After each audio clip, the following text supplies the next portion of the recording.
Welcome to Unbiased and On the Fence. I'm Shane. Thank you guys so much for joining for the Power of 8 at 8. We want to welcome, of course, there she is, Eileen. How are you, Eileen? And Paulo's joining us.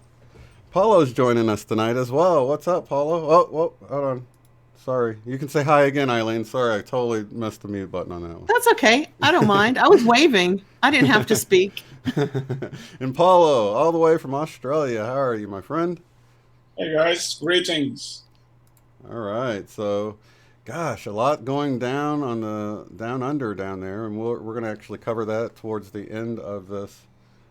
We're going to do a healing meditation this week because of all of what's going on in New Zealand. We want to thank Jenny, who lives in New Zealand, for recommending that we do this healing meditation. It's a general healing meditation, but we will focus. At least for our live audience or those who's watching it right now while this is all current, to focus it towards New Zealand, because there's a lot of healing that they need down in that area, a lot of anger, probably just a whole batch of mixed emotions right now. And so, yeah, we'll definitely handle that this week. But we learned from, Lynne McTaggart, and then we learned from Cynthia Sue Larson that when we do the general meditation for intentions, we have to keep it more general so we don't get into the xenome effect where we fix it and lock it into a certain way. And you guys know all about that because you've been on these shows for a year now, and you know to put your personal intentions down in the live chat. And everybody, there's such a loving community here, and it's full of healers, natural energy workers, and professional energy workers too. And they will work on your personal requests in the chat. Definitely. And then that keeps the video where we can leave it up because it's more general. And then for right now, we can all focus our intention on New Zealand. Just when we send it out to the world, we can really focus, because that's one of the things Lynne McTaggart teaches is the more focused it is, the better. So for this live broadcast, we'll focus it, and that will send as much as we can. We'll funnel it that direction this time. So. Great. All right, so Paulo, it's been a while. It's good to have you on. Okay, so you're it's Sunday afternoon there right now? Well, it's Sunday. Yes, it's Sunday morning here, and it's raining quite a lot, which is it's welcome.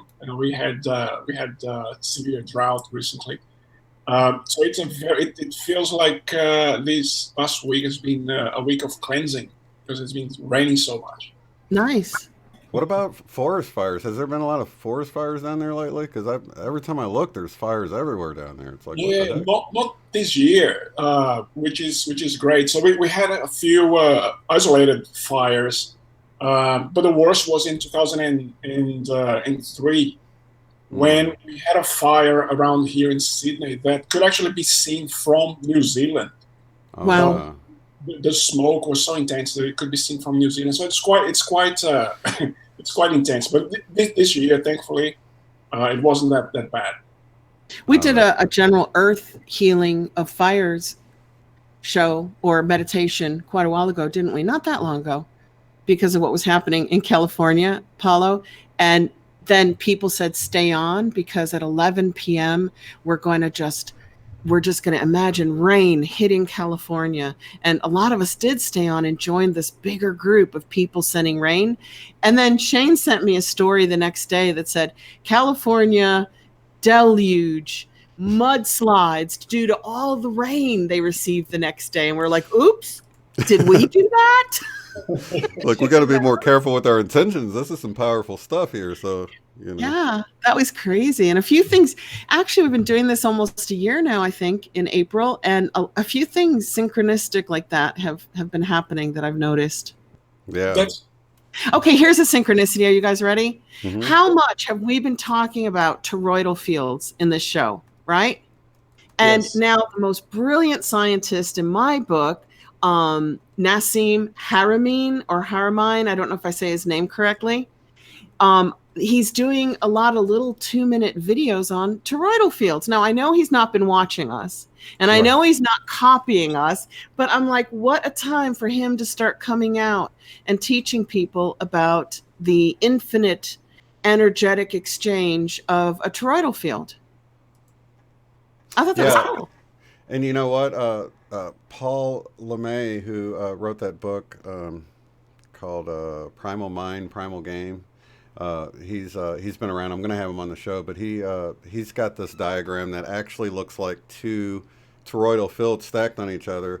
When he was explaining how when you get down to the picoscale, looking at the DNA strand and all that, how we like actually emit light and we receive the light and all of this. So I At the can't same wait. time. And it looks like those, two toroidal fields Oh, kind of yeah, we stacked on should tell top of each other. Paulo about that. Spiritwalker. I don't know if we mentioned your channel name, Spiritwalker. This is Spiritwalker.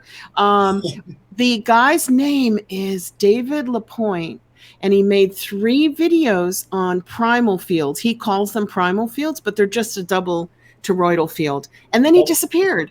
Just poof, gone off the face of YouTube. Those videos, they were absolutely amazing. I mean, the way that he cracked the whole thing, and it makes so much sense that his disappearance is really very suspicious. Yeah. But the way that he explained the toroidal fields and how they connect with the shapes of galaxies that no one had been able to explain. I know. That was amazing. Yeah. I mean, really mind blown. All of us here who watched those videos were like, what? Then, Paulo was saying, look at the date on the video, Eileen. And I'm like, I know, it's 2012. Where has this man been since 2012? We don't even know if he's alive or not because we can't find an obituary on him, but we can't find any papers, books, videos, or anything that he's put out since then. It's amazing. It's like he was sucked into one of his toroidal fields, like a black hole or something.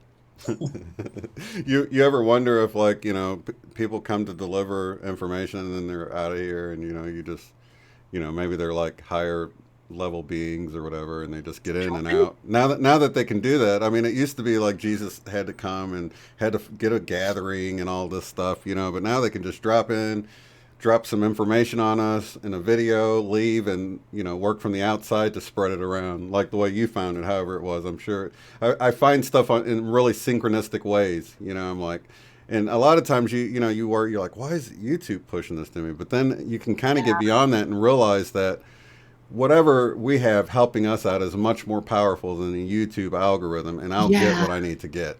Or so the I don't ruling even worry elites. about that. Yeah. Oh, exactly. It always cracks me up when Matt from Quantum of Conscience does a video and then he gets like 300,000 hits and he's in all the YouTube pushing algorithm and he's like, why is my video so popular? I'm starting to doubt my own information because why would YouTube be pushing it? So it's really funny to see him like second guess himself going, now that's suspicious. What I said yesterday is now suspicious.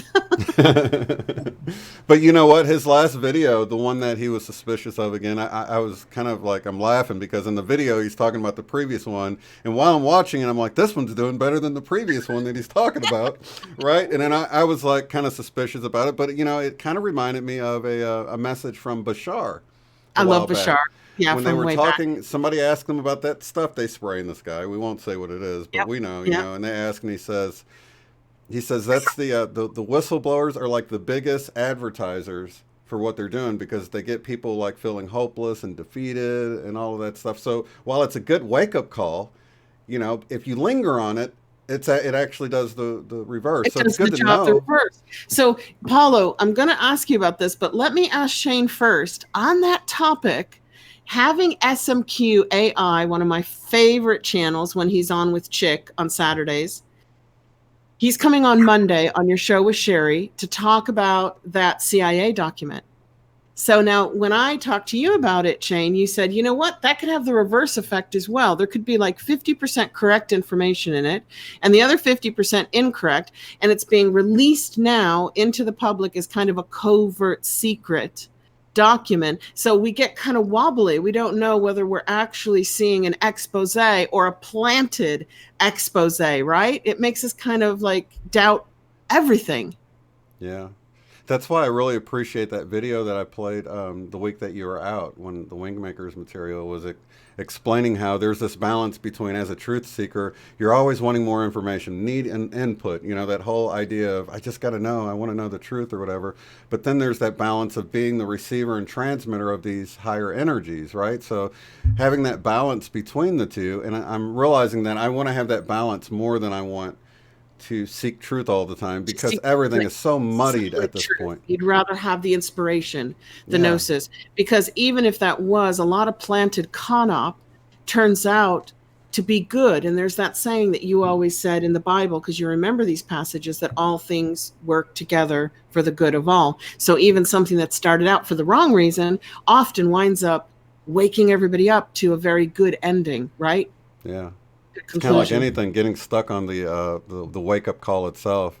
We want to move beyond that to like, what is this waking me up to? And that's, I think, for years I had little wake up calls, but I didn't really wake up, until the Mandela effect, and I was like, oh my gosh, What about you, Paulo?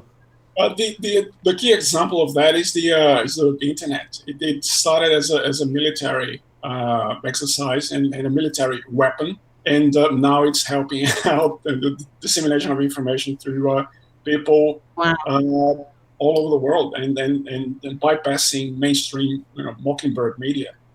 So what are they going to do? Try to get it back, Paulo? How do they get the cat back in the bag once the cat is out?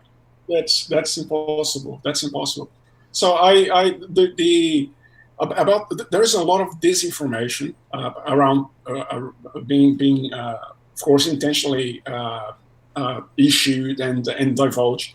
The way that I decided to deal with this is that I am happy to be confused.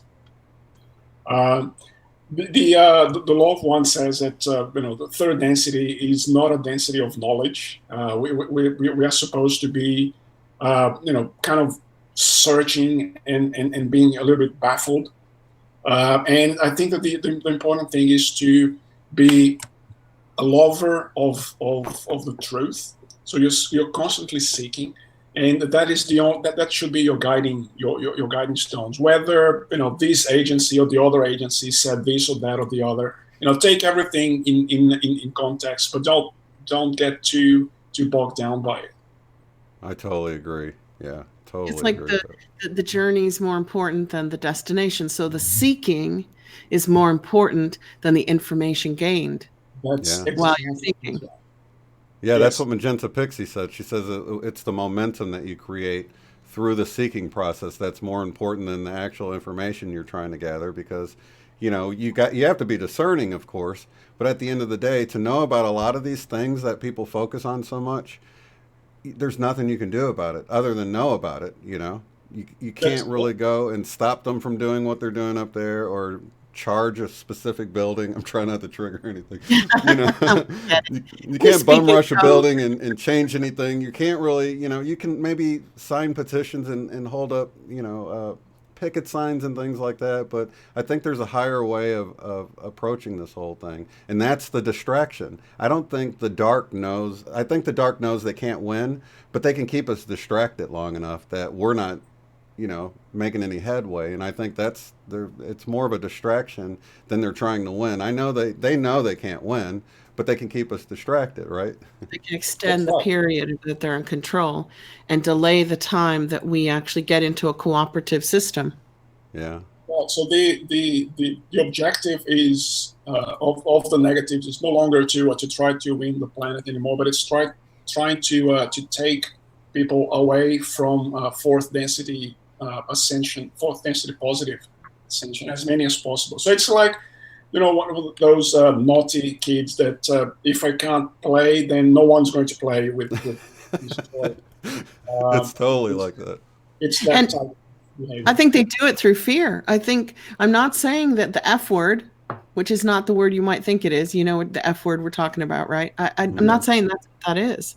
I'm just saying that fear is injected constantly here, there, and everywhere. And when people really start to relax and come together and unite and feel like a cohesive humanity, boom, we get hit with it again, you know, and we're at a stage now where I'm not like bragging. I'm just saying we're strong enough in our spirituality and our knowledge of ourselves not to get overtaken by fear. But people who are newer to the game, the fear gets them, you know, it hits them hard, and they start doubting, you know, that feeling of unity and compassion and love and forgiveness that they were feeling. Yeah, that's exactly. So fear has these double function of derailing what the train that humanity is going, but also it has another function, which is food for these guys. You know, it's bad energy. It's astral miasma. And it gives them a materialistic power that's only good on this plane. They can't take it with them, and that's that if they create enough fear in the group or the masses, then they can put in the control mechanisms like, well, maybe we should limit what goes on the internet, because what goes on the internet can actually lead these people to do what they're doing that's scaring you. And really, the whole purpose is to get the fear going so that the people don't complain when you take away a free internet. They're like, oh, yeah, I'd love to have a free internet, but look what happens when people are allowed to say anything or think anything. Then they go out and do scary things. So I kind of see like this evil cartoon master plan behind these things where they're thinking them out, you know? Yeah. Yes, exactly. There is something that David Icke says. I'm not sure if I agree 100%, but he says that the first objective was to create this illusion of a free internet. Then when everybody is hooked into it, then you create the massive organizations such as Facebook and etc. And then you start using these organizations to covertly censor people and what they say, and then this grows, slowly. It's like putting a frog into a slow boil, Mm-hmm. and at some stage you have 1984, and you don't even know it. Yeah, and I think like when I see some of these new, I like to think of them as rabbit holes that pop on the scene. Like you got Tartarus, and you've got the mud flood, and you've got all of these interesting things. I'm not saying they're not interesting, but they can pull you in. You can really get stuck on these things for months on end, like trying to I just got to uncover this alternate history I had no idea about, but as soon as you do that, then it's kind of counterintuitive, isn't it? It's like now you've got lost in the rabbit hole for too long, and you weren't doing other things that would have been a little bit more productive. So it's interesting. But at the same time, if you go beyond just observing it, I think it can be harmful, to your own spiritual growth or whatever. I agree. I got stuck in those holes. I was like, wow, these are fascinating. And then I was only watching videos and reading articles on this stuff. And then I did a mini video on it, like, hey, guys, this is really cool. Check this out. And then Matt commented and said, okay, great, but why? What are we going to get out of this? And I thought, well, wait a minute. If I understand the truth about mud floods and Tartary, what do I gain from that? Does that make a better humanity, a better money system, a better education, a better pharmacy and medicine? I'm like, no, we don't really get anything out of this.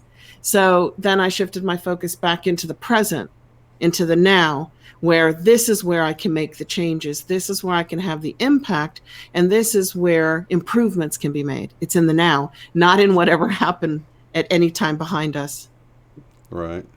Yeah, when I saw that, I was like, oh my gosh, a whole brand new history to try to learn. I wasn't done with the one we got. And it's interesting. Like I said, I don't blame anyone for wanting to look into it. But, I know myself, and I'll get too deep into it. I'll start really trying to dig and research. And then at the end of the day, it's like, wow, it's like, for all I know, they might come up with a whole new rabbit hole here in a month, and it'd be a whole different history with all new information to get stuck in, so.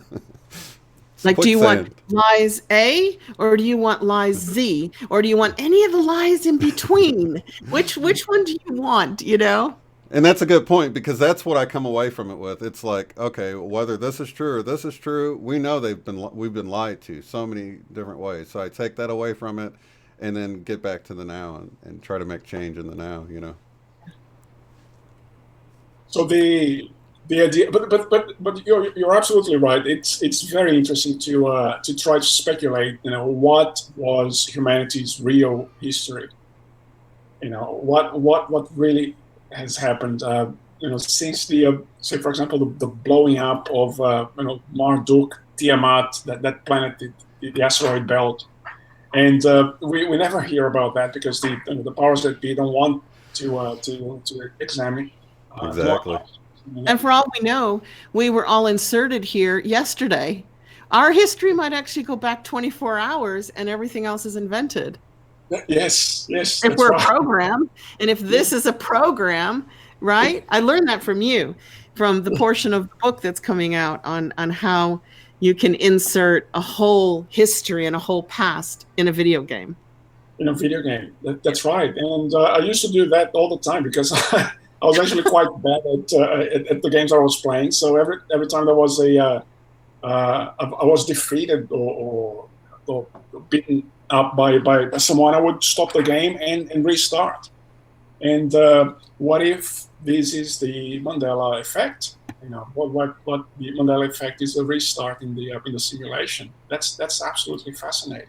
So yeah, I'm sorry. Go on, Shane. I was just going to say I often think about it like The Sims, like, you know, like you're playing The Sims, and then from the developer standpoint, that's why I feel like it has to be done from outside of the matrix, so to speak. Yes. Is because the developer could pause the game, switch your car from blue to red, yes, just with a few keystrokes, right? So restart yes. the game. You're like, I thought it was red. Then you look at the picture on the wall. Of course, that updated to look red now and everything.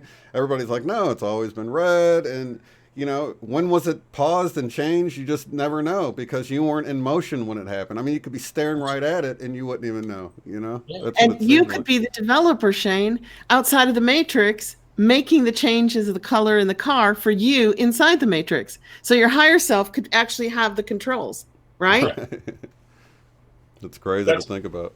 That's exactly right. I disagree with these. There are quite a few researchers that think that if we are in a simulation, then it's a simulation by some type of evil being, etc. I don't think that's the case. I think it's at higher self level, helping us in a type of time loop, you know, going back and helping us, which is going to be them in the future, but helping us learn and understand a few things that need to be. That we have to go through. That's experience. Yeah, that's another theory, though, that you were talking about, Paulo, the time loop theory, where we never get off the loop until we do it right. And when we do it right, we level up, which reminded me of like Mario Brothers. What if that was inserted into the Matrix to teach our children automatically how to understand reincarnation and leveling up? So you're playing your Mario Brothers, you know, and you keep getting killed and they keep giving you a new life. You can have as many lives as you need on a level. They never go, you know, you get 10, 5, 100. And then after you've completed the level and you get it, you understand it, boom, you open up into a whole new world where again, you start to have all these, you know, Mario dies and comes back a million times until you level up again.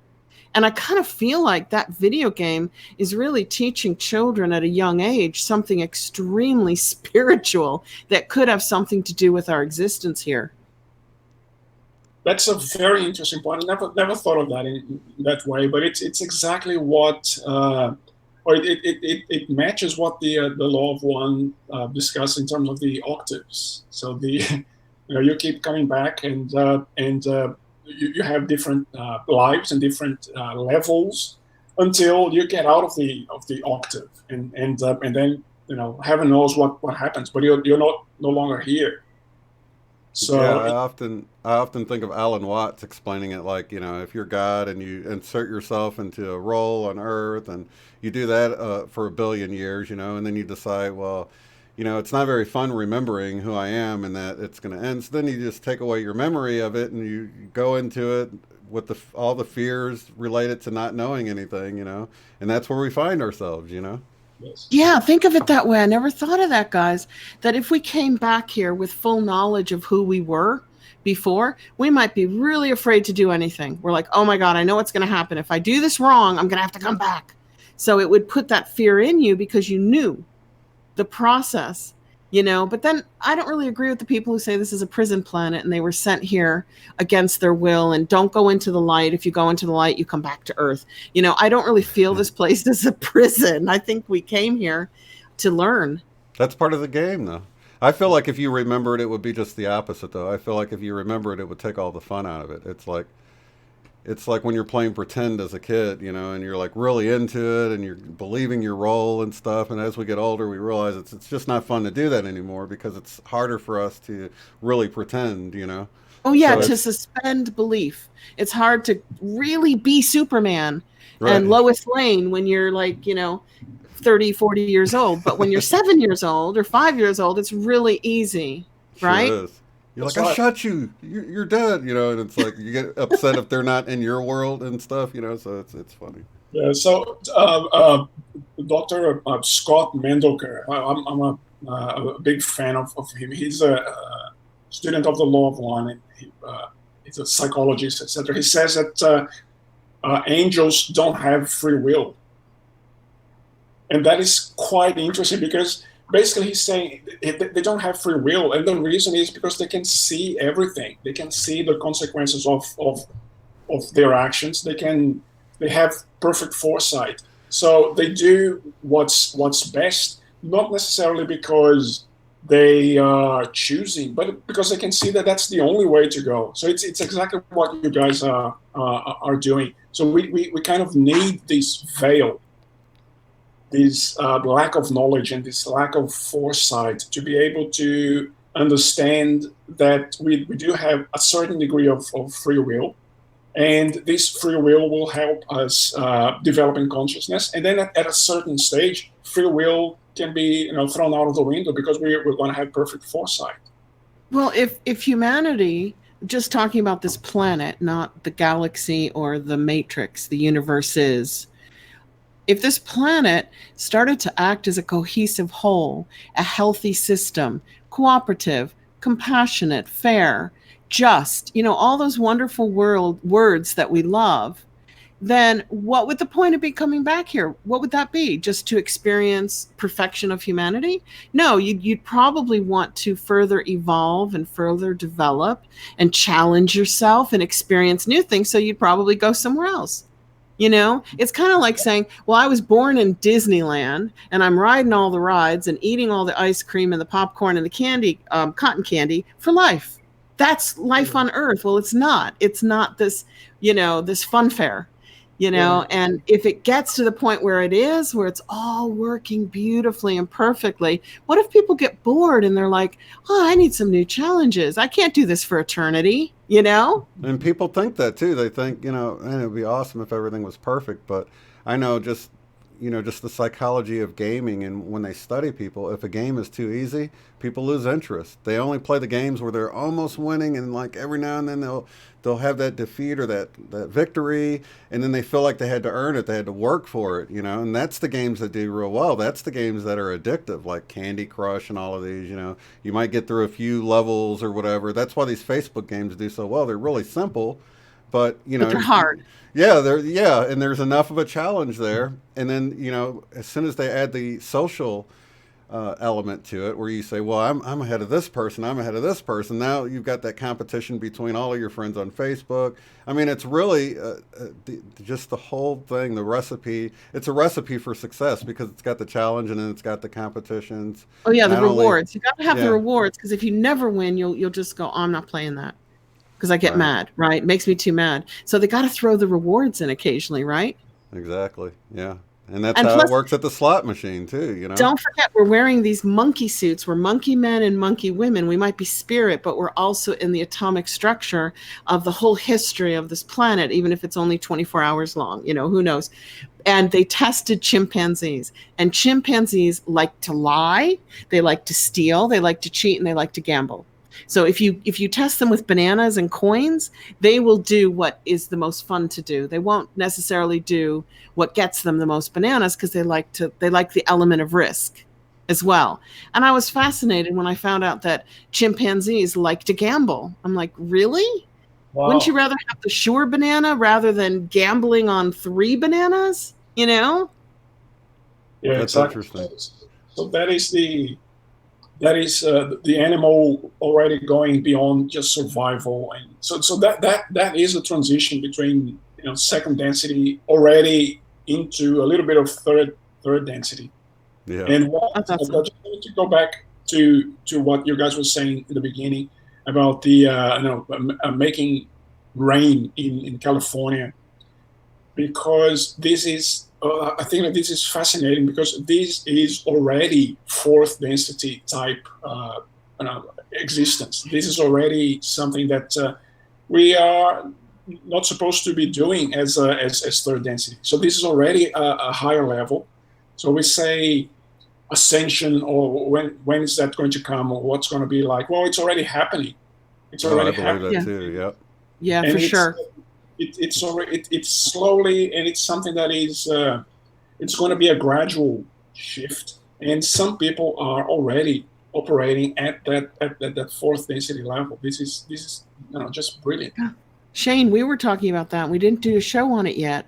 We were talking about the fact that we are experiencing and seeing things that would be attributed to avatars, and people are contacting us with their experiences that would be attributed to avatars, like controlling weather, like dissipating clouds, dissipating chemtrails, slowing the wind down when it's getting really, really dangerously stormy. Do you know what I mean? We've been getting information about avatar-like activities in our, and this is not an ego thing, in the awakened group. It seems to be happening to people who are awake. Well, I think anybody can do it. It's just nobody tries, or if they do and they see results, they don't share it because it's kind of weird. But I was talking to you about how I steamed up my bathroom, and I was using my intentions to make the steam whirl different directions, you know, like go clockwise, counterclockwise, roll this way, and I just was blown away at how we can really affect that stuff. And I kept trying it over and over different ways, and I've cleared out clouds in front of the moon and things like this that seem impossible, you know, but you do it over and over again, and you keep doing it, and you're like, how many times do I have to do this before I realize I'm really, that we're really doing it? And then then you explained that you were doing that too, and I was like, oh my gosh, you know. I was like clearing clouds since I was a kid, because we read Illusions, Richard Bach from Jonathan Livingston Seagull, and we all sat down, and my family would pick a cloud each, and then we would all concentrate on our own cloud and see who could make their cloud disappear first. So I grew up with this stuff, and like I'd be racing my nephew, and I'm like trying to bust my cloud quicker than he busts his cloud. And I tried to move, I like stuck a pendulum of a rock in a doorway on like sticky tack, you know, blue, white tack. That is so much harder to move than steam. I'm going to move to steam, because that's like a hard rock item, but eventually you can actually get it to start swinging just by looking at it and telling it to. It takes like 10, 15, 20 minutes of unbroken concentration. The steam really was hard. Like within a second or two, it starts responding to what you're trying to do. I mean, I was amazed. And I'm going to do steam. Steam sounds like fun. It's light, it's airy, it's like wavy. Yep, and it's just little particles, so it doesn't take much of anything. And that's why clouds work so well too. You know, they're way up there, but distance. Just tiny particles of water. Yeah. And it works. I How about you, Paulo? You got out. any things you've been like? Shane and I found out we're both experimenting separately. Do you experiment on moving matter? Well, not necessarily on moving matter, but what I've been doing, and this is actually in the book, is that I've been out of boredom. I decided to predict which lift would, or which elevator would open in my at my work. So I would just go to the lift lobby, and there's 6 lifts or elevators, and I would try to concentrate and predict pick which one is going to come. And when you concentrate and you do this over and over again, you start realizing that you can do it, and you can predict it. And I get so excited because this is already fourth density. It's not human. Yeah. It's just not. I have a Not funny human. story, and I'm going to ask your opinion on this because Paulo is really well versed in quantum science. So, based on what you just said, when I was about 12, we went to the fun fair that travels around, with the most dangerous rides because they're not regulated. And there was this big table with colored flags and holes. And they'd spin the table around, and then they'd take a poor little mouse, and you'd have to you had the colors in front of you, and you put your quarter on a color. And then they take this poor mouse and put it in the center of this massive table, and it would run around all dizzy and go in a hole in a colored flag. And Wow. if your quarter was on the right color, they gave you $1.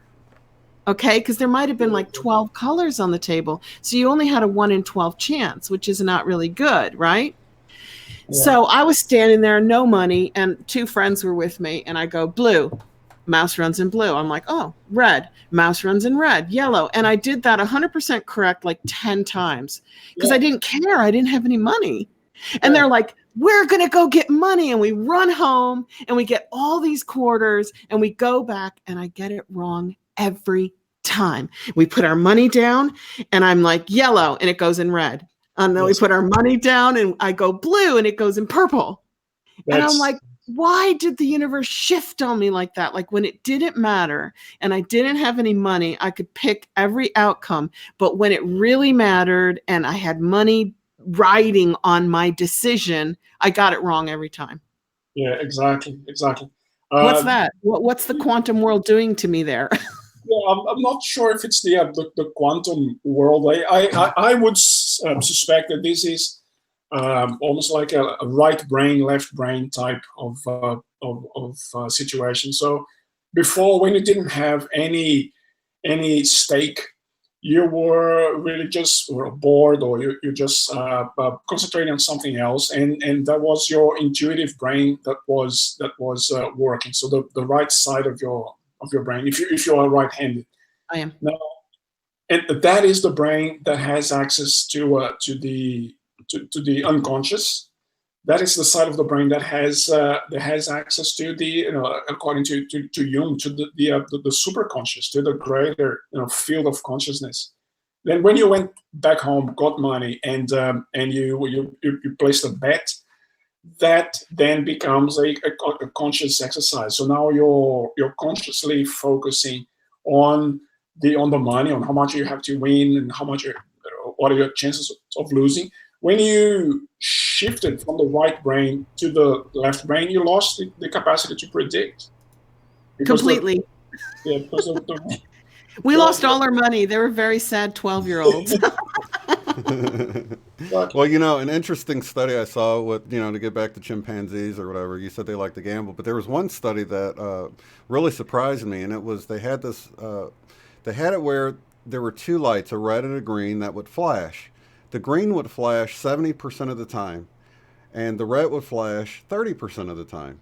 Where a human would go in there and play the game, and you get a treat. If you guess right, you get a treat.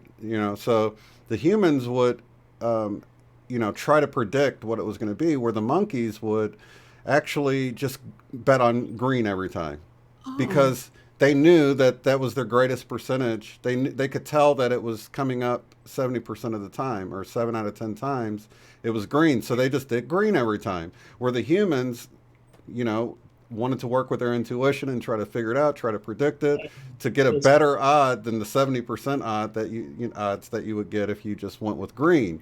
But they end up doing much worse because, they think it's going to be green or red, and they switch it up, So I thought that was interesting. That is very interesting, because when I do the cards, the predicting of the colors of the cards or the suit. So colors, it's 50-50, and a suit, it's 1 in 4. Yes. If I do it on my own, I can get really accurate. And then if I do it in front of someone to demonstrate to them, I go back to chance. I find it really hard to do things in front of people. Yeah, exactly. Because now you're operating from your rational brain. So you're saying, I need to show this person, I need to prove to this person, and so that breaks the link that breaks the link with your intuition. So we have monkey brain that just wants to take the odds, and then we have this higher level brain that wants to beat the odds, that wants to be in charge of the odds, right? We're kind of we're an interesting animal. Being in charge of the odds, that you hit the nail on the head there, because it's control. Your rational brain wants to control the situation, and whereas your subconscious, it's happy just to perceive and to be part of the whole thing. So if I bring somebody in the bathroom with me to show them the way I can move the steam around, it won't work? It might not. It depends on who you bring in. If you really trust them, it might not make a difference at all. And if you feel like they might ridicule you, it might pop you into your conscious left brain. And then you'll struggle to change the steam direction.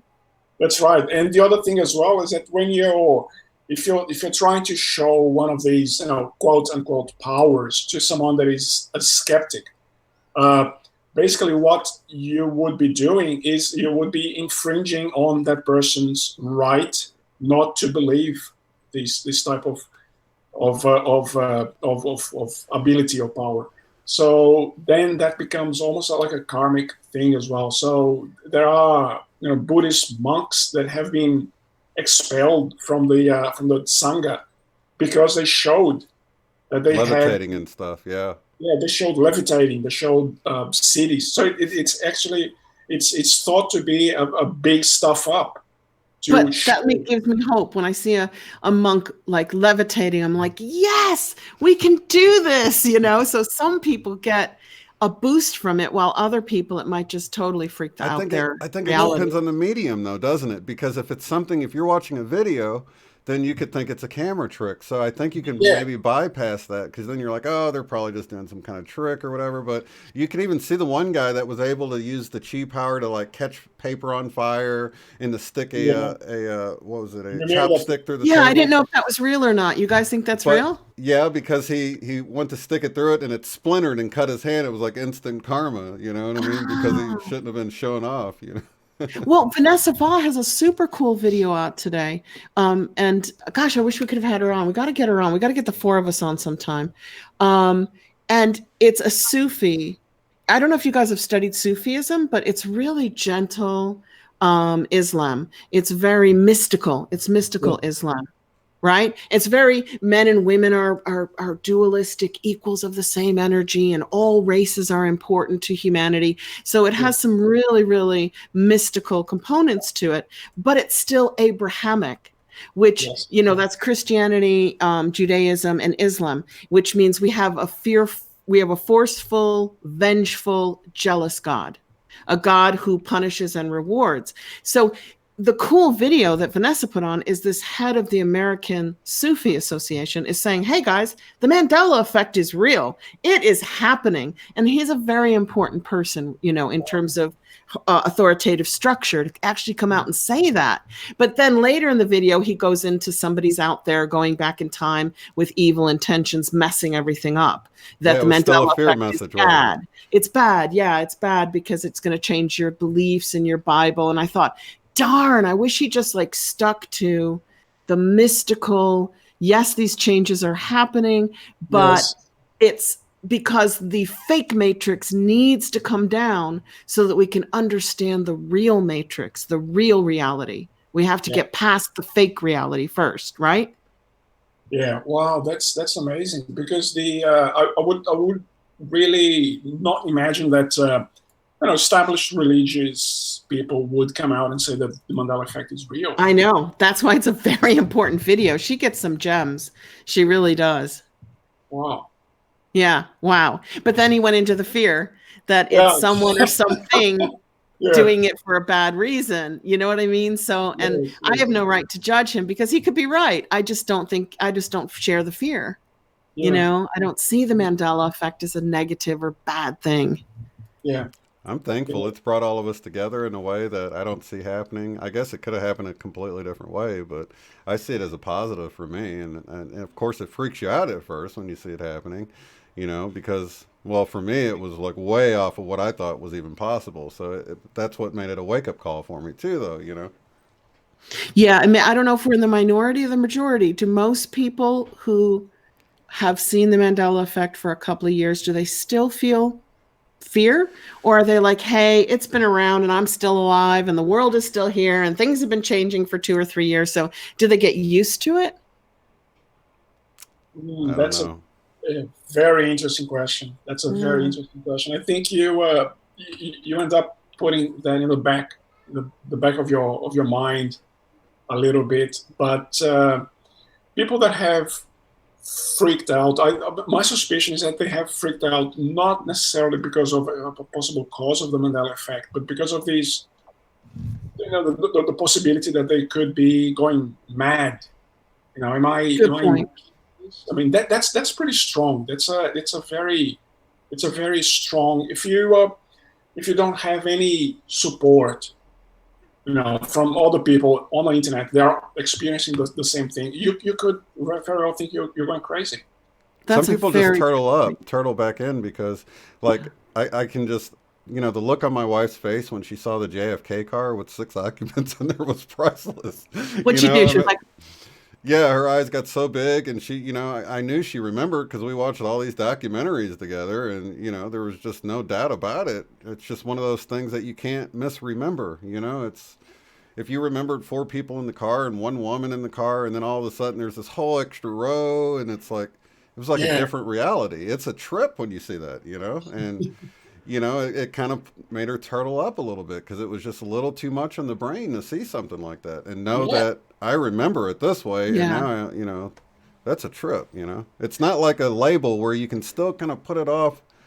Maybe it was Febreze the other way. Am I yeah, really maybe it was sure? Jiffy. And yeah, And it doesn't matter whether it was there's Jiffy or no way Jif. to like kind of think you messed that up. If you really remember there being 4 people in the car and now you see 6 and it's in color and it's completely different, it's like I'm in a different world. This isn't the world I grew up in. It's really a mind trip.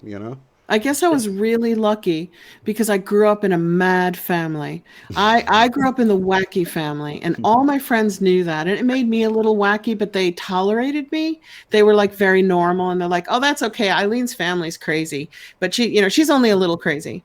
So they tolerate me, but I grew up in a family like that was just so different, was always looking for aliens, always reading about walk-ins, was trying to bust up clouds with their minds and practice telepathy, mental telepathy, and just like read all the Monroe Institute information because he was a journalist. He was a great, fun, paranormal journalist who came up with some really interesting information. So did Edgar Cayce.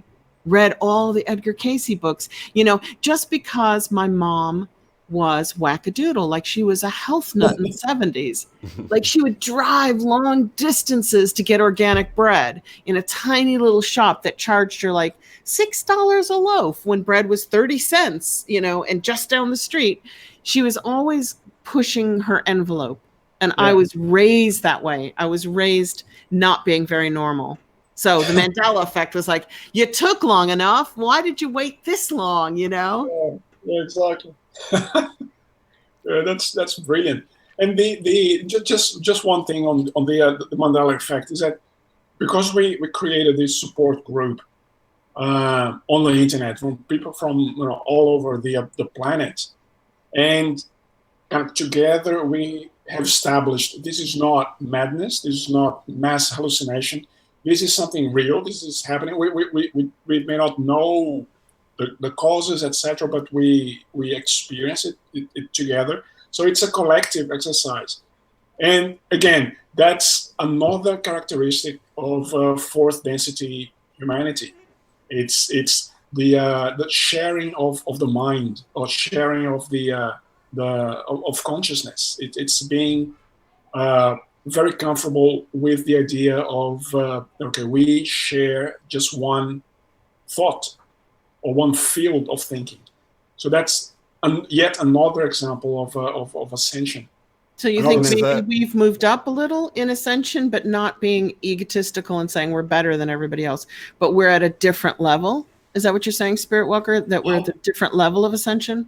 I think that we are already experiencing it, and it's slowly, it's step by step, and we are having the first taste of what will it be to live in fourth density positive. Sort of like frequencies in the radio or something, and it's like I think that's why we have dual memories a lot of times. It's like, wow, I remember it both ways because we're sort of picking up on two different stations, right? Yeah, we're starting to overlap. So the two levels of beingness, they're starting to overlap a little bit, and it's a hell of a ride. Yeah, no kidding. If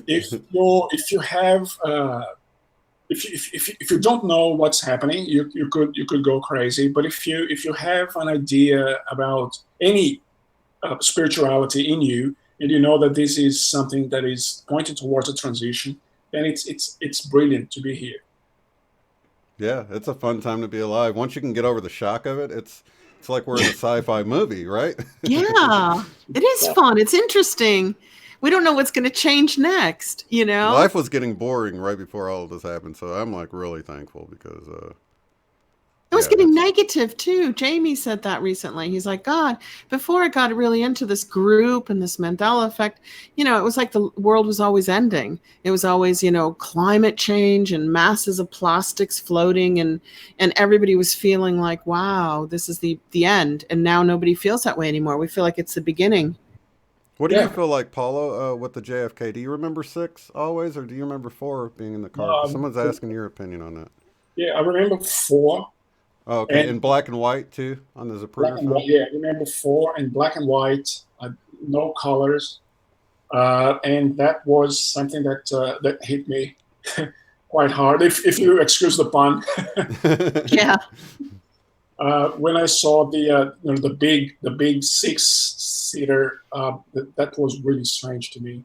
Yeah, that was probably my strangest one, I have to admit. I mean, the thinker was pretty really weird too. because, but I didn't believe it at first was the thing. You have to believe the JFK thing when you see it because it's like, I don't know. It's like you couldn't even like reproduce that really. I don't feel like it's not like, I don't know. It was the same thing, but different, with the thinker. I'm like, oh, well, they must have made a replica of it that's slightly different. And then I searched around. So it was a slower process. That hit me like all at one time with the JFK thing. There was really no searching around. I did search around, but of course I didn't find any 4-seater stuff, Actually, just seeing the 6-seater, Shane and Paulo, didn't that make you think immediately, oh my God, I'm not on planet Earth anymore. I'm in a different place. But now, years later, I feel like we are in the same place, but everything's shifting around us, but we're not really going anywhere. But at first, I got people saying, I've jumped across the universe. I'm now in a different dimension. And they think every time there's a change, they're jumping to a new place. But I don't think that anymore. I don't think we're jumping anywhere. I think it's all shifting around us. What do you two think? That's the impression that I have as well. That we are shifting. Things are shifting around us, and it's all just a construct that we are starting to influence this construct with our minds. You think it's holographic? Yes, something like that. And something very strange happened the other day. I was watching a documentary called Lockerbie with my Scotland. wife. Yeah, about Scotland, about the jumbo, the Pan Am jumbo. Pan Am. It ended the company. The company never flew after that. Yeah, exactly. And the narrator was saying that one of the people that were scheduled, they were in London and was scheduled to take that flight was Jerry Cattrall, what's her name? And then he said, well, she was going to take that flight, and it was way before she became famous with the sitcom Sex in the City. Sex in the City. He actually said Sex in the City. And then I jumped another off. connection, yeah. Yeah, I jumped off the couch and said Sex in the City, and then to my wife, because she doesn't believe in the Mandela effect. And I said, look, the guy just said Sex in the City. Now go to the internet and go look for the name of the sitcom. What the name is now. And of course, what people don't know is that that's the one that woke you up. That's the one that hit you into the Mandela effect. So it was important to you. Yeah, and now it's, apparently it has always been sex and the city. To me, that's definitely a 100% one. I didn't even watch the show, but it was hard not to see all of the publicity it got, standing in line at the grocery store, seeing different stars in the cover, Sex and the City. And to me, Sex and the City and Sex and the City are, I know they sound similar, but in my mind, they're stored in two completely different, lines of thinking in those two titles. They're completely different to me. Yeah. Sex in the City and Sex and the City. That's like, it's like you've got a pair of things now where before it was something inside of something before. Yes. So it's different the way my brain sees it. I don't even, it's not a sound thing or a word thing. It's really like how you picture it. Yeah, it's not like Yanni and Laurel and all that. Right. No. Well, I just saw something, you're talking synchronicities there, and somehow it had to do with Tom Hanks and Sally Field again. And I thought, God, I got to send this to Paulo and Shane and Vanessa, but I didn't. I got on with my day. And I thought, why are certain people so tied to Mandela effects more than anybody else? And they keep getting tied to them somehow. You mean like Tom Hanks, the way he's in so many different ones? Yeah, so many. And then it came up again on something small. Sally Field. Yeah. Yeah. Why are those two constantly popping up in a lot of Mandela effects? So you're right, Paulo. I think there's a lot more connections than we know about. Like gaming, programming. Like, were these people programmed into this since their birth, Yeah. Or are they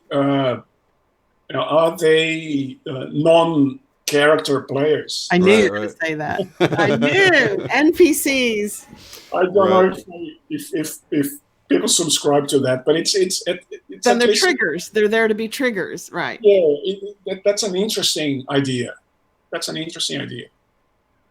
Well, I always feel like most people are here to learn. Like, everybody's got a soul, but maybe not everybody. Maybe some are just triggers, program triggers. I think my personal opinion is I think they exist, but I also think they're like portals. So you can't, like, if you think you figured out that somebody's an NPC, they might not be tomorrow. A soul could enter them and they could take over, or, someone that is real can be taken away out of it and they can sort of be left on autopilot, or someone else can come in and swap out, like the whole walk-in idea. So I really view it like these are suits. These are, human soul instruments. Suits, avatars.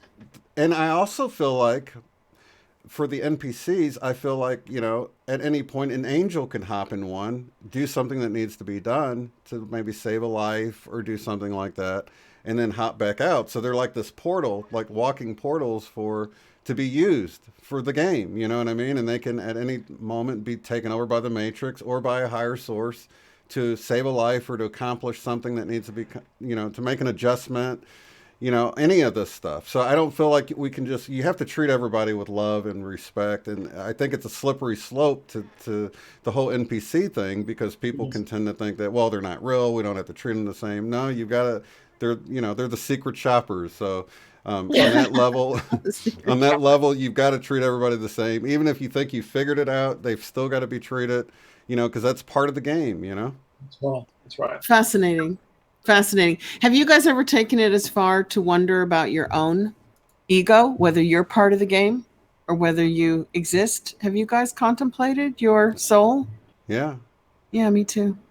Yeah, I think that's one of the ways that the cosmic agency says that anybody who ponders that thought isn't an NPC. He's real. Right. Oh, I'm real.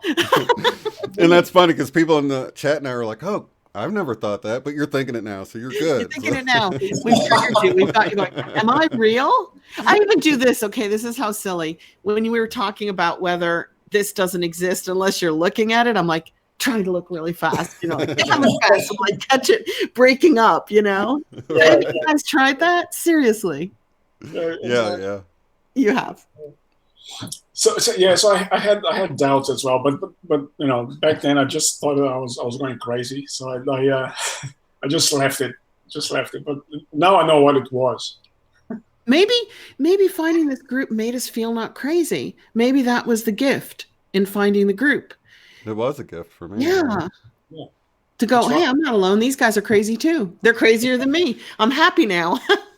But in a Yeah. way, don't you feel like you could have been inserted into this body like 2 years ago even, and like everything before that was just this written background that was placed to make you feel like you lived a life into this point and maybe we just Every time arrived. I Have you see a thought of that? movie like that where this poor android isn't human and they've given them a memory, and I'm like, oh, you poor thing, you thought you were real. And I'm like, what if that's me? What if I've been given this memory and none of it's real, you know? And I'm like, Yeah. well, then I don't care because it's fun being here. So I don't know how to look at these things anymore because sometimes I don't think they're so bad anymore. I'm like, okay, if you inserted me and my history yesterday, this is fun. I'm staying. Thank you. Yeah. Right. Yeah. It's all about perspective, isn't it? Yeah.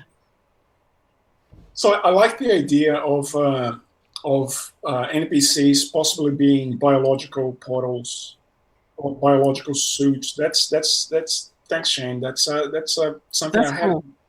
Yeah, I hadn't Well, have you really. ever wondered that? And I think even the people like that aren't NPCs can be used that same way. So we might have you had somebody say like, when you told me blah blah blah, that really had this huge effect, and you might not even remember saying it, or you just kind of said it in passing. You're like, why Mhm. did I say that? But yet it had this huge impact on somebody. And I think it can work the other way too. Like somebody can say something that triggers you, and maybe they didn't mean to trigger you, but maybe it's something you needed to work on. Like the Law of One talks about these catalysts that move us, Yeah, you know, keeps us from being so in the middle. It polarizes us. You can take it that's as right. That's right. positive or negative. Yeah. And maybe we're the catalyst here on YouTube for other people that we haven't seen yet, that don't even go into the chats, that we don't even know they're there. We don't even know they're watching this. And maybe it's triggering something in them that will hopefully have a positive effect. Not always. If you read the comments, you can see. We've not, I'm afraid to say it, okay? We have not been hit by trolls in ages. I don't know why. I'm like, okay, this is great. So I don't want to say that, but it's like suddenly we're being left alone. And for a while there, we were hit really hard, you know? Uh, Yeah. yeah. It's So like, how there do is. they come and go in waves? Yeah. It's weird. So it could be, the whole thing could be just orchestrated, Hmm. just planned and orchestrated. It seems that way, doesn't it? It sure does Yeah, seem that way. I had a really popular, I don't have a lot of popular movies. I'm not big. I'm small movies. Listen to me, videos. And I had a really popular one on movie residue for the Volkswagen in the Tom Uh, Cruise movie, it's Vanilla Sky. And on the end of it, I was just talking about spirit and NPCs and, what we're talking about now. And for the longest time, it used to trend on just the normal Mandela residue. And I just looked at it recently and it's gone. It's literally gone from everything. And what's trending is like half of the views that I've got. So I've actually physically been removed from trending lists because the whole message is not about the movie. It's not about the Mandela effect. It's about caring and loving and cooperating with people, even if you don't know if they're NPCs or not, you know? And it took about 6 months to remove that. So that I think is not being caught by bots. I think that's people just going through and kind of burying the stuff that empowers people while raising up the stuff that doesn't empower people because it makes them feel fearful. And then they put them on all these lists and everybody gets hit. You put on a video and then you get the suggested videos. Well, they're never going to be mine, that's for sure. yeah. This is happening with some of my videos as well. That sometimes it feels like they fell off a cliff. Disappeared. And Shane, sorry, I didn't want to tell you that, but Shane, you used to have a lot of trending videos, and now because you're so positive and the effect is so positive, it seems like you've fallen off some of those lists too. Yeah, I think the last one I got that was good was the slaughter bots drone video. Yes. And it wasn't like to be scary, but oh yeah, let's push this stuff out there. There's a scary stuff, and I was just really talking about the development of it. But I guess it could be considered scary. It had scary titles in it, and you have that kind of stuff in there, and they push that. I think that's at like 150,000 views, but not the one about loving and stuff. So I guess we find each other and we're heard by the people we're supposed to be heard by. We're seen by the people who are supposed to see us. And we're not supposed to be in the algorithms. We're in a different algorithm. Yeah, I'm not worried about it anymore. I just trickle up and trickle down. It's funny because you can look at my thing and I'm just hovering around 0. I think I'm going up like 90 something a month now, which isn't even 1,000 a year, and I was going like 500 or 600 a month. So Yeah, I know. several a day. So it's like a And lot I of it used for to me go is up losing 90 them. a month, and now I'm going up like 0 a month. So Yeah. your graph affects me too. We got the same graph, but just different numbers. And Yeah. probably you too, Paulo. That's exactly. That's the same story here.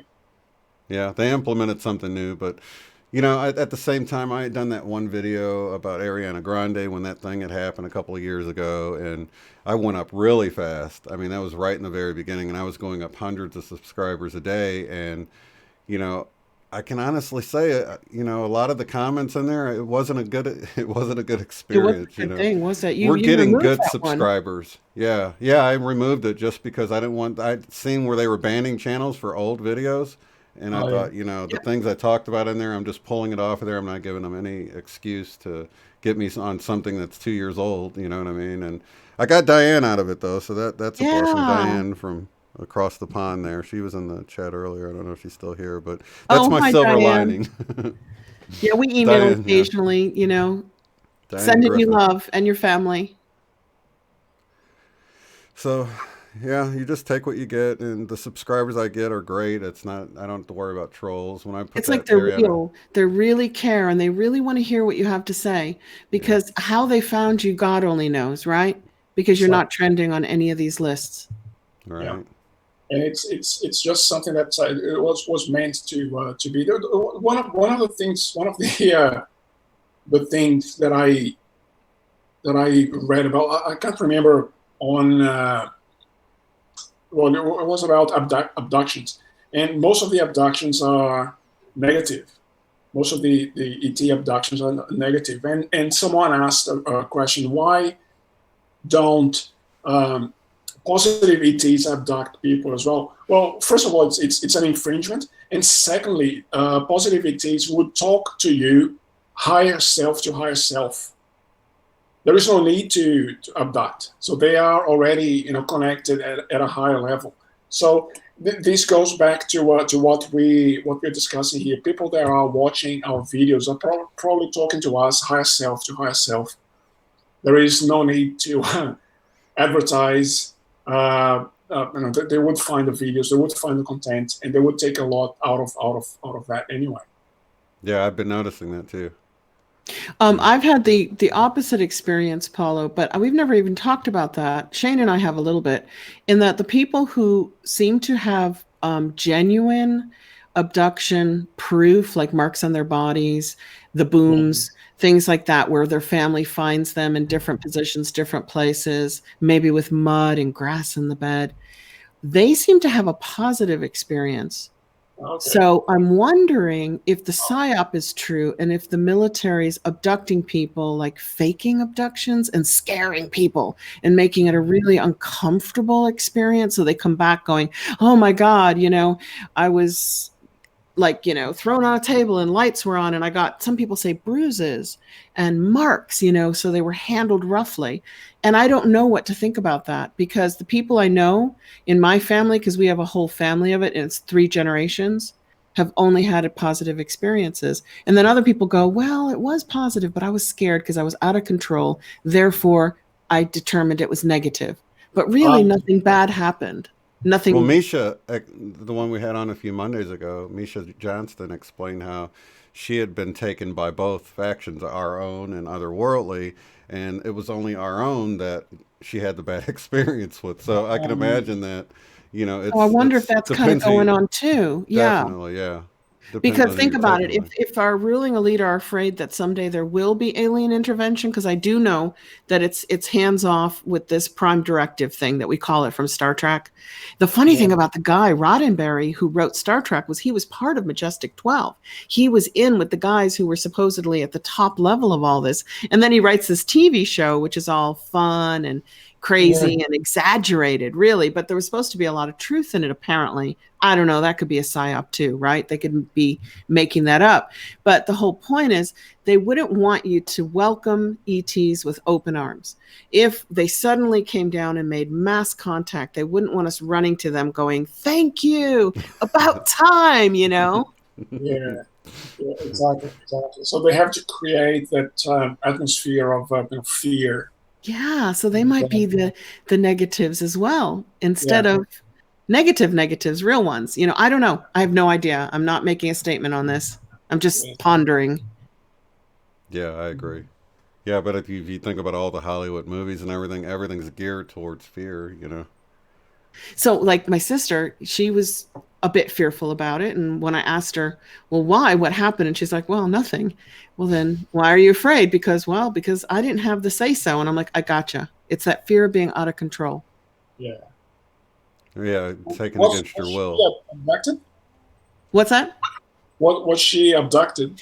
Yeah, I did a video on it, which was my outing, which was a big deal for me because I would never tell people about this about me, partly of why I might be a little bit out there and strange and woo-woo sometimes, is I come from 3 generations of the women being abducted regularly. And then people contacted me after that video, and Shane put people over to me, and they would talk to me about the sounds that their family experienced, which are quite classic, that are not mentioned in ET sagas. And that is that when they come and when they go, they make a massive sonic boom in the house that will wake up people in the house, wake up neighbors, often like topple food out of refrigerators, knock vases off of tables. And that's the part that's always left out. So when anybody is doing a video and they're saying, I was abducted, and then they go, there was this massive boom, I'm like, yeah, they're telling the truth, you know, because that's the missing link in most of those videos. Wow. Yeah. I saw a video that you had a few months ago about it was a cigar-shaped UFO over Florida. Yeah, I don't even know what that was. Shane helped me slow it down and blow it up, and so did GPK. But it looked like a banner. It looked like a rectangle, didn't it? And flat, but it was waving in and out of existence. It would wave out, and then it would wave in. Yeah, phasing in and out of this reality. So what do you guys think that was? I'm still on the fence with that one, and it's my own video. Yeah, I don't know, man. It did look like, it's just so hard to tell. You know, there was no sound, but was it far enough away that, I don't know. Yeah, do you think it was like Project Bluebeam, that was like on the side of a giant triangle and they were just turning the plasma beams on and off? See, I kind of felt like it could be the side of a really tall triangle. So it looked square from the side, but maybe it was a big, you know. What about you, Paulo? What did you think? Did you get a good look at it and go, you know, could you figure out what it was? Well, yeah, it to me, it felt, or it looked like a bit of a cigar-shaped craft, those phasing in and out. But whether that was Project Bluebeam, then, you know, I can't tell. Do you guys want to know something? That image was seen all over the world for a couple of months at the time that I caught it. And now it seems to have disappeared. And some people in the UFO community say that's because the cigar-shaped craft were making their presence known, and now they've stopped. It was like we were being like, you know, small doses, like you said, cook the frog slowly. Yeah. They were just getting us used to it, and then they stopped. Little snippets of disclosure. Yeah, little snippets of disclosure. But then again, it could be this Project Bluebeam, because I live near the Everglades, like right on top of the Everglades, and there is a big Air Force base there. In fact, that's where they supposedly took the bodies from 51 to the Air Force base right outside of Miami, where like President Eisenhower showed the bodies of the dead ETs from Roswell to Jackie Gleason. That's the big conspiracy story. And that on his deathbed, he came out and told people, yeah, aliens are real because I saw them, you know? Yes. So that's a kind of cool story. But in reality, I see these massive black triangles at least once a year flying at night. So they're ours and they're here. So could they be turning on these little plasma shows for us? I don't know. Yeah, it's very possible. It's very possible. the black triangles are TR3Bs. Yeah, that's So, what MUFON says. MUFON calls them TR3Bs and says that they're yeah. ours, that they're So, yeah, human okay. But that was technology. much bigger than a TR3B. That's more like the size of a car, and you could tell that was much bigger than that, in my opinion. Okay. Yeah. Yeah, it was pretty huge, and it was phasing in and out for sure. And the cloud behind it was weird. The cloud behind it had that angle, remember? It had an L. Yeah, that was strange. So isn't it nice that we can sit here and talk about these mysteries and not tick each other off, that we don't agree with everything and we don't know what everything is, and we're okay with that? We're like, okay to say, I don't know. What do you Yeah, think? exactly. I gave up trying to trying to I understand, want to know what that was. understand what's going on. I accepted. Love is acceptance, and I just hope and I know that one day, at some stage, at a higher level, I will go back and I will be able to understand. Okay, oh yeah, that's what that was. Wouldn't that be nice to Yeah. look back on all this and go, ah, that's what it was? Yeah, I think a lot of us, someone is saying that they were abducted and got healings while they were being abducted. And I heard that before. Some guy that was a smoker had all this black stuff taken out of his lung. Who was that again? I can't remember, but I've got healings in my video from abductions. You just have to ask for them. Yeah. But yeah, I have heard of that. And people who say that, I believe that that's probably more of a genuine abduction than a fake psyop one by our own government. Right. She's saying that there was 2 gray beings, but they were her spirit guides. So I don't know. Oh, I'll catch the chat later. I can't wait to see what that experience is. And if you want to email us your experience, that would be super cool, especially for Shane and Sherry's paranormal frequency shows, because we're trying to like get people used to the fact that this is a really wacky world we're living in, you know? Yeah, and we're going to only see it increase in frequency, you know? Yeah. And get used to it and go, okay, now what? Now try to surprise me. Yeah. Exactly. That's the funny thing about it, though. It's like, for a lot of people, I think they miss it because it's not even possible, you know? If it's not even in your realm of possibility, you won't even see a lot of things. It can be right in front of you, you know? So it's like opening your mind up to this stuff to realize there's so much more going on, and then you'll begin to see it when you're looking for it, you know? Okay, so I've never thought of that, Shane. You're reversing the aspect and saying if you have an open mind that things are possible, now you can see them instead of, oh, I saw these crazy things and it opened my mind. It's like you're saying it the reverse way too, which is kind of cool. Yeah, it makes sense. It makes sense. I think we create our own reality. That's manifestation. Oh, yeah, definitely. I think Well, so we're going to too. talk about manifestation? Didn't you We were say supposed to the whole night, and we've just had so much fun talking about all this other stuff. We could do manifestation on another video, on another night. We were like, well, okay, let's talk about how to manifest like successfully, because I wanted to pick your brain because you're so full of quantum facts. So you get like how these little elements come together to create reality. And I was wondering if you had any manifestation tools or hints on how we can manifest quicker and better. There are a couple of things that I really try to do it. So the first of all is visualization. So visualizing what you want to happen. Then another trick or another avenue is to forget about, when you pray, for example, you say, "Please God, help me do that next week," and you're placing a separation between you and your objective. So the way to do this, and that's my favorite or my preferred way, is to say, okay, thank you, because that has already happened. So you're shortening the distance. You're saying, well, that manifestation is here now, and it is already a reality.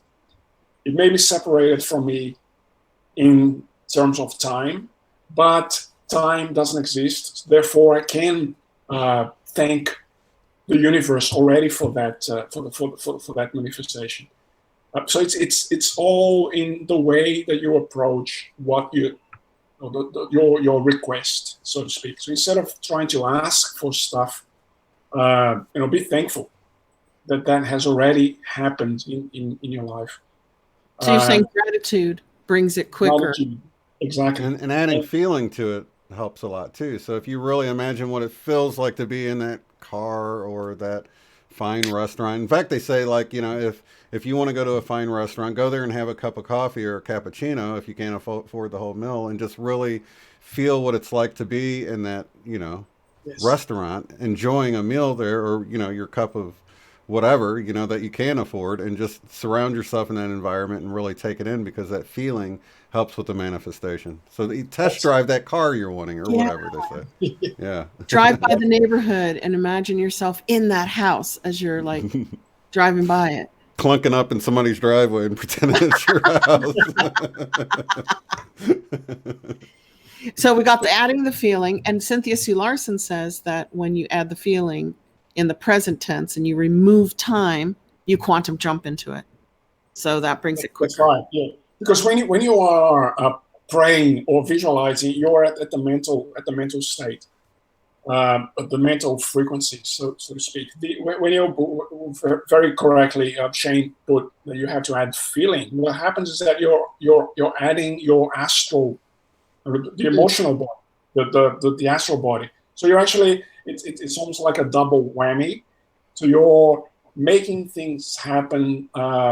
Through basically you're putting everything on the table.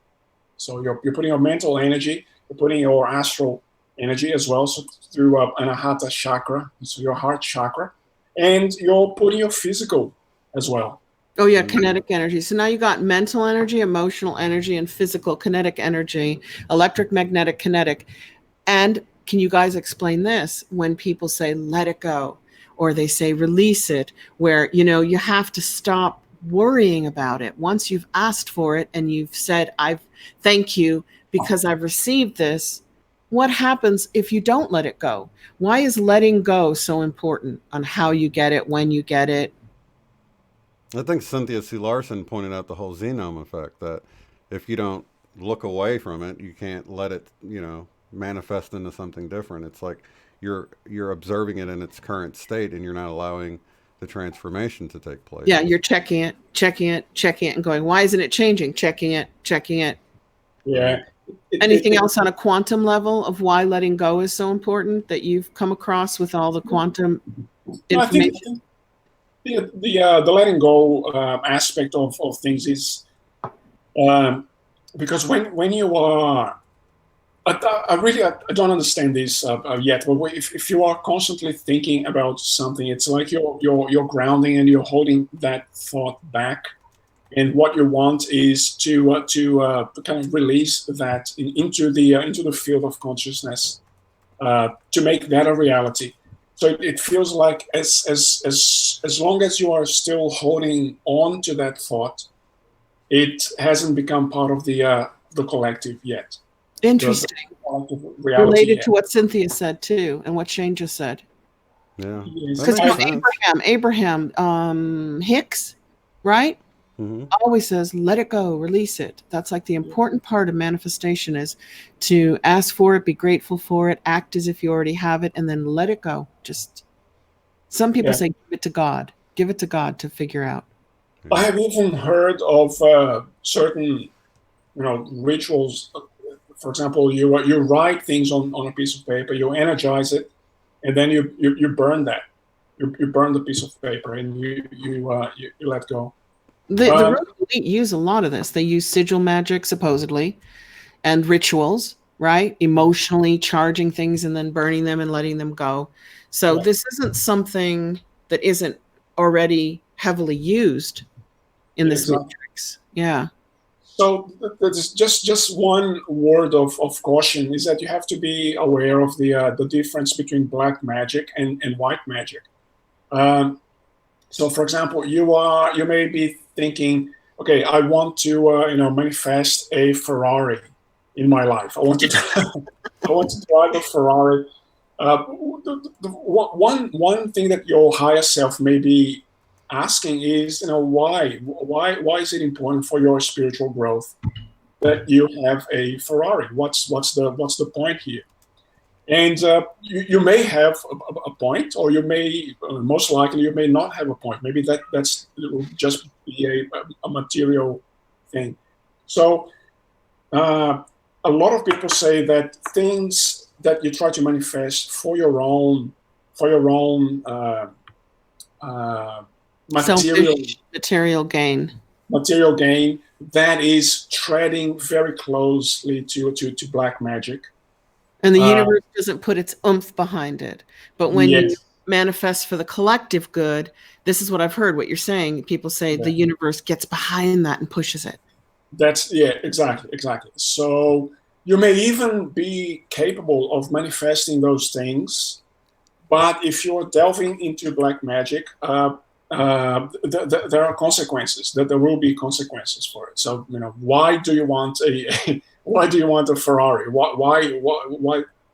How is humanity progressing if you have a seaside, beachside house, or all of that type of stuff? So you have to be very careful as to how do you manifest things. It's of course we are material beings, and we need material stuff, of course. Yeah, we need a house, we need transportation, we need food, we need heat, we need fire, we need energy.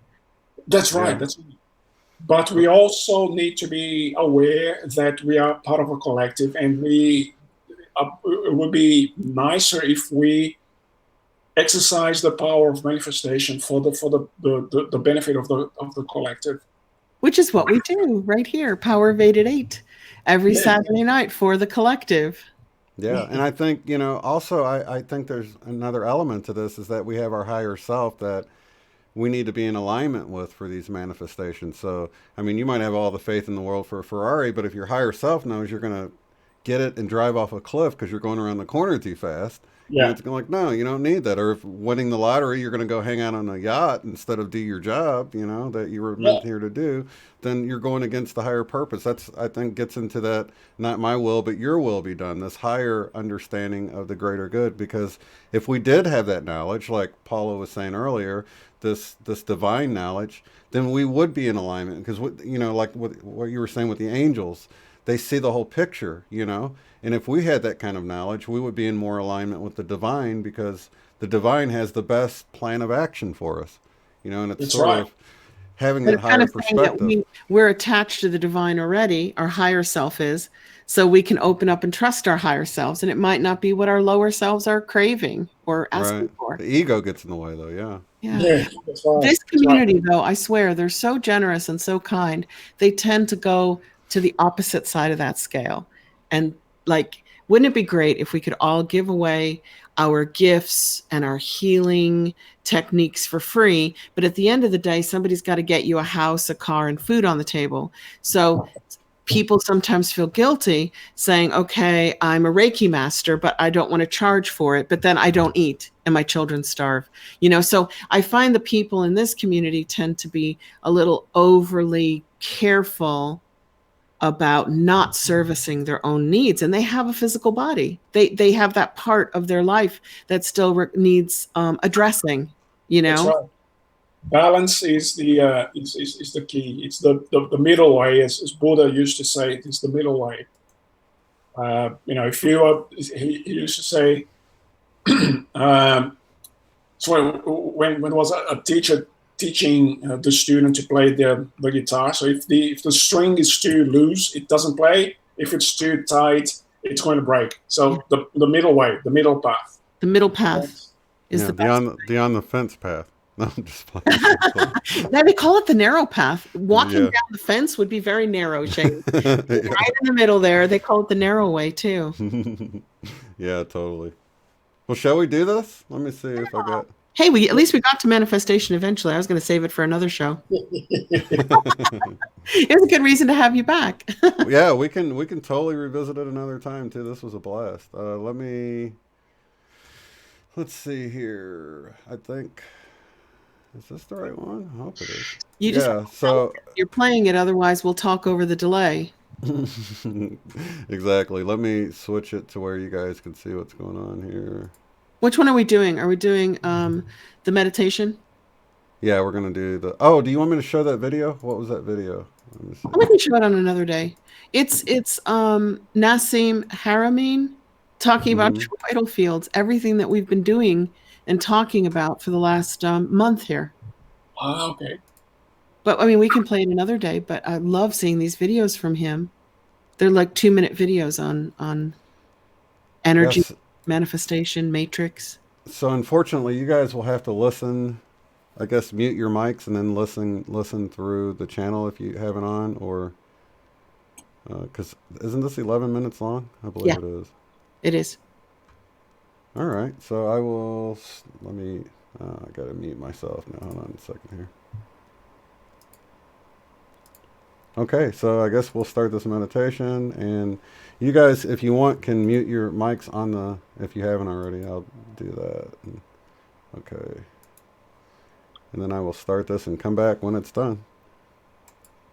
So this is one meditation that I try to do at least once a month.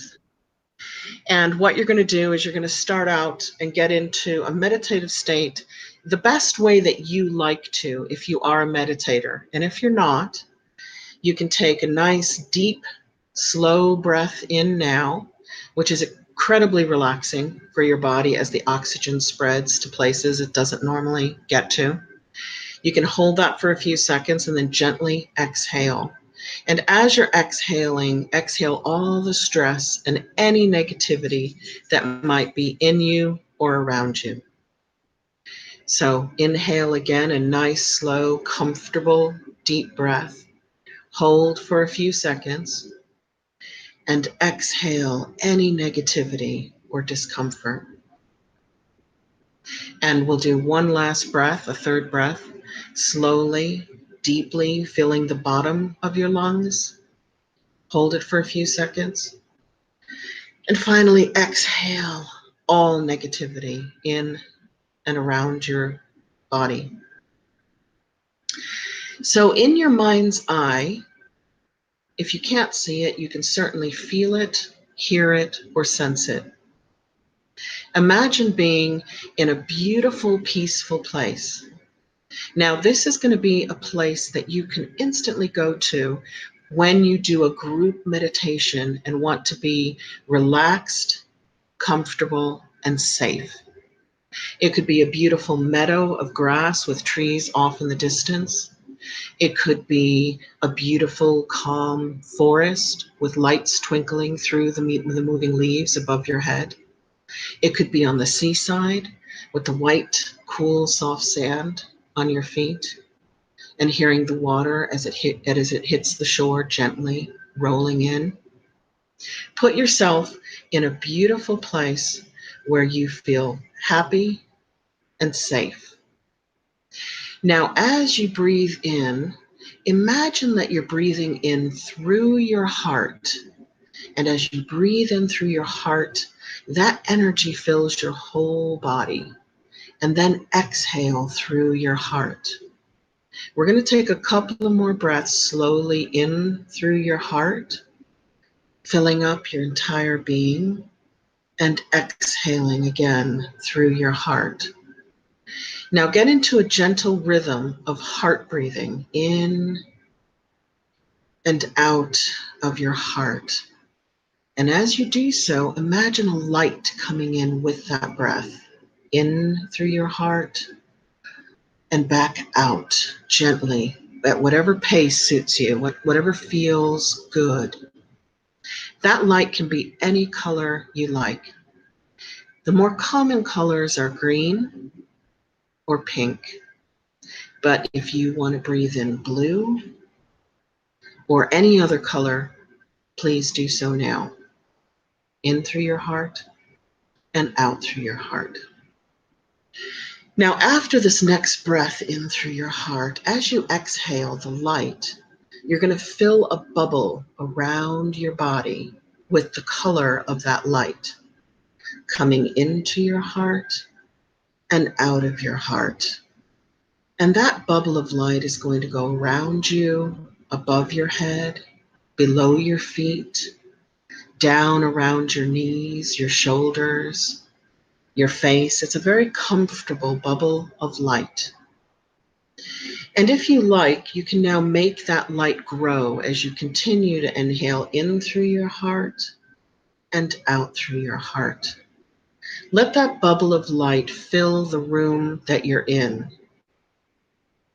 And if you're comfortable, let it fill the entire house or apartment or trailer, wherever you are. Let that light fill your entire building with breaths in and out of your heart. And if you're comfortable, let that light expand to absolutely cover your community, your town, your suburb, the area that you live in. And when you're comfortable, let that light cover your state or your region, wherever you are in the world. Let that light cover the entire state, county, principality, region, breathing in through your heart and out through your heart. And when you're comfortable, let that light cover the entire country in which you're currently sitting, laying down, standing, breathing in through your heart and out through your heart. And let the whole country that you're in feel that light that is coming through you and from you, in through your heart and out through your heart. And when you're ready and when you're comfortable, let that light cover the entire earth. Whether you think that earth is round, whether you think that earth is flat, it doesn't matter. Let that light coming in through your heart and out through your heart cover the entire world. Now you are in a protective, loving, healing bubble of light. And the world is also in a protective, loving bubble of light. So imagine that world getting smaller and smaller and smaller until it's about the size of a basketball. Covered in this light, breathing in through your heart and out through your heart. And gently fold your arms around the world and hold it as gently as you would hold a newborn baby while you're breathing in through your heart and out through your heart. And just hold that image. Holding the world in your arms lovingly, protectively, breathing in through your heart, breathing out through your heart.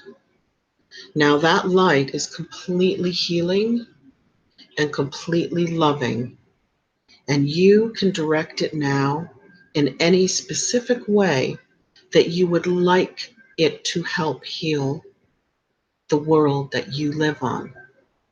Or you can just let the light heal the world as it sees fit.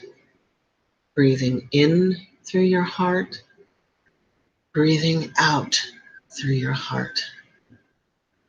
And when you're ready, we're going to gently take our arms away from the world, the earth, and we're going to let the world get bigger and bigger and bigger until we once again are upon the earth, breathing in through our heart and out through our heart.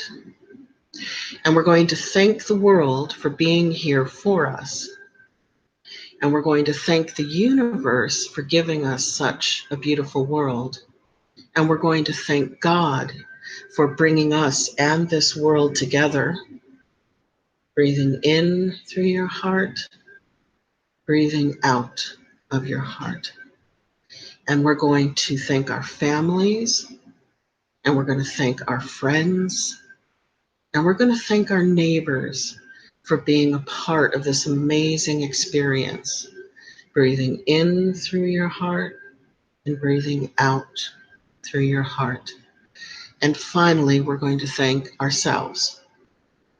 You're going to thank yourself and give yourself a big hug with much appreciation and love. Breathing in through your heart, breathing out through your heart. And you're going to let that heart energy and that light that you have helped to create heal yourself, your family, your friends, your neighbors, your colleagues at work. In fact, you're going to let that energy and that light that you have helped to create tonight heal the entire world, heal Earth.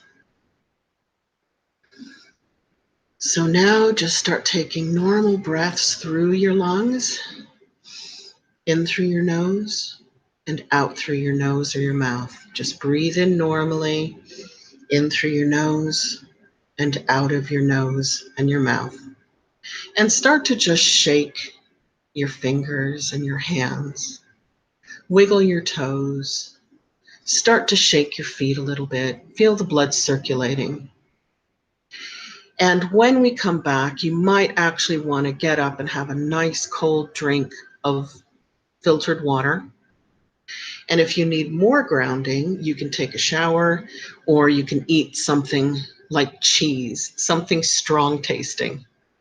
And you'll be more grounded. You'll be back here firmly planted with your feet on earth.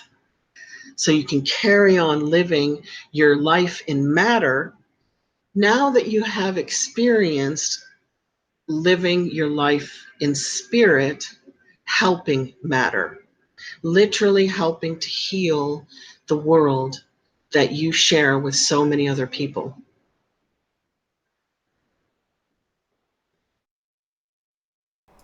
And that was beautiful. I got chills. All right. Is everyone back? We're all back. Yeah, and I should have reiterated the whole New Zealand thing. I did put it in the chat. Were you able to? Is it still going for you? I can't hear anybody. Oh, am I muted? Oh. Yes. There we go. Sorry. They could hear me. You couldn't hear me. Sorry. Oh, okay. This is very complicated. I had 3 different mute buttons pushed. I didn't undo your mute button for you guys. I saw your lips moving. I just couldn't hear anything coming out. Well, this has been a fun time, you guys. Gosh, it's such a fun chat, and it goes so fast, and we could totally do this again. I don't think we've done it for a year, have we? Has it been a year since we got together, Paulo? Well, I think, yeah, more than that. It's been more than a year, I think. Wow. It went fast. Yeah. It went fast. We won't wait so long next time. We got a book coming out. As soon as we have that out, we'll come back. Hopefully, Vanessa. Yeah. That'd be really nice. Yeah, fingers crossed. It would be great to get the 4 of us. We're at the end stretch. We took an extra month to add a lot of material to it because things changed, and I think we needed to add that material. You know, we all did. We were like, oh, we need to add a little more because things have changed. They're constantly changing. We're gonna have like revision A, B, C, probably the new revised edition. 10 years, guys. You can get it in 10 years. I'm just kidding. Cancel, alt, delete. Remove that thought. Well, we had a scare. We thought maybe part of the book got Mandela affected out of existence, but I was like, have we been Mandela? Like, is a higher power trying to stop us here? No, of course not. We're getting the boost from the universe that we need to get this out there. Yeah, totally. But you guys, it's going to be jam-packed. I mean, because of Paulo and Spiritwalker channel, it is going to be full of quantum information, which to me is really cool because we all have our own gifts to add to this, right? Totally. So that's one aspect that I think is heavily missing from a lot of Mandela effect channels. Like, it's just missing the science that helps you understand this stuff. Yeah. Here's my grandson. All right, I guess we'll wrap this up, and we'll do it again sometime really soon. Thanks so much, Paulo, for coming on again. Thanks, guys. Much love, everybody. And thank you, Eileen, as always. Thank you. Peace. And yeah, so I guess Monday night, we'll be back with Paranormal Frequencies with Sherry and SMQAI. That should be a fun one. That's going to be a big show because it's about that CIA document drop. It's going to be awesome. Can't wait. Be a lot of fun. All right. Peace to you guys. Lots of love. Bye. Bye, guys. If you'd like to support the work I do, go to paypal.me/UOTF. Thanks.